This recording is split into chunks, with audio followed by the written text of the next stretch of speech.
여러분, 믿으려고 하는 것은 역사하지 않습니다. 그러나 믿음은 항상 역사합니다. 히브리서 11장 1절에 믿음은 바라는 것들의 실상이요 보이지 않는 것들의 증거니라고 말씀합니다. 즉 믿음은 바라는 것들에 대한 확약, 즉 권리 증서입니다. 믿음은 아직 보지 못하는 것들에 대한 확신이지요. 무슨 말인가 하면 감각적인 세계에서는 나타나지 않았지만 실제 사실로 인식하는 것을 말합니다. 그래서 때로는 믿음이 무엇인지 약간 혼동하는 분들의 이야기를 듣게 되는데요.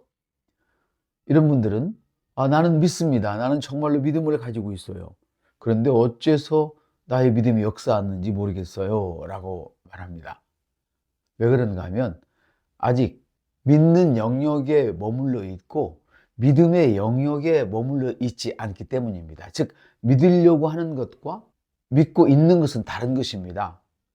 믿는 것은 믿음이 아닙니다. 당신이 가지고 있는 것이 믿음이라면 그것이 반드시 역사하죠.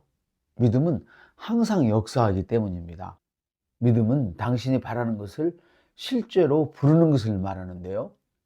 예를 들어 그렇습니다. 나에게 고양이 한 마리가 있었으면 좋겠어요 라고 생각하고 부르는 것과 실제로 당신에게 있는 고양이를 부르는 것은 다른 차원인 것처럼 믿는 것과 믿음은 다르다는 말입니다. 지금 당신이 그것을 보이게 만질 수 있기 때문이 아니라 믿음으로 만질 수 있기 때문에 부르는 것, 이것이 믿음이에요. 이와 같이 믿음은 비록 그것들이 육신적인 눈으로는 보이지 않지만 당신이 지금 그것을 가지고 있다는 증거입니다. 당신에게 필요한 모든 증거는 믿음입니다. 믿음을 통하여 당신의 영은 지금까지 당신이 바라던 것들을 붙잡고 그것의 소유권을 주장합니다. 나는 그것을 가지고 있어 라고 선포합니다. 그때부터 당신은 그것을 소유하지 않았다고는 절대 말하지 않게 됩니다. 나는 그것이 없어 라고 부족해 라고 말하지 않는다는 겁니다.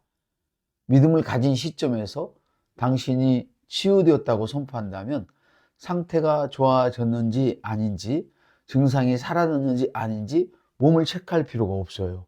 왜냐하면 당신이 치유되었음을 증명하는 그 증거가 증상이 없어졌기 때문이 아니라 당신이 영에 있는 믿음의 말씀을 믿기 때문이에요. 그래서 믿음을 소유한 사람은 나는 믿음이 왜 역사하지 않지? 왜 응답되었는데 내가 믿고 있는데 아직 증상이 사라지지 않았지? 라고 말하지 않습니다. 믿음은 어떤 것을 믿으려고 노력하는 때가 아니라 오히려 당신이 바라던 것들이 당신의 것이 되었음을 인식하는 상태죠. 당신의 육신적인 눈이 그것을 볼 수 없더라도 중요한 것은 당신의 영에 있는 그것의 실제입니다. 좀 더 부연 설명하자면 우리가 고백을 하지 않습니까? 고백을 한다면 어떤 분은 믿음을 가지고 고백을 하죠. 페이스를 가지고 기도한다 이 말이에요. 근데 어떤 분은 믿으려고 기도해요. 믿으려고. 아직 믿어지지 않았기 때문이죠.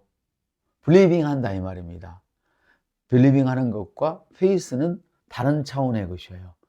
그러면 내가 믿으려고 고백하는 것은 효과가 없느냐? 절대 그렇지 않습니다. 믿음은 들음에서 나기 때문에요. 여러분들이 고백하는 동안에 이 하나님의 말씀이 머리로 들어가겠죠. 계속 고백을 할 때에 그 말씀이 여러분의 마음으로 내려갑니다. 가슴으로 내려간다 이 말이에요. 그래서 가슴을 적셔서 마음을 적셔서 거기서 믿음이 있는 것입니다, 사실. 그래서 그것이 속사람을 변화시키죠. 그러니까 의식적으로 고백을 믿으려고 할 때는 그것이 의식적인 것이지만 그것이 머리에서 마음으로 내려가서 속사람을 만지게 될 때는 그건 무의식 세계가 되는 거예요.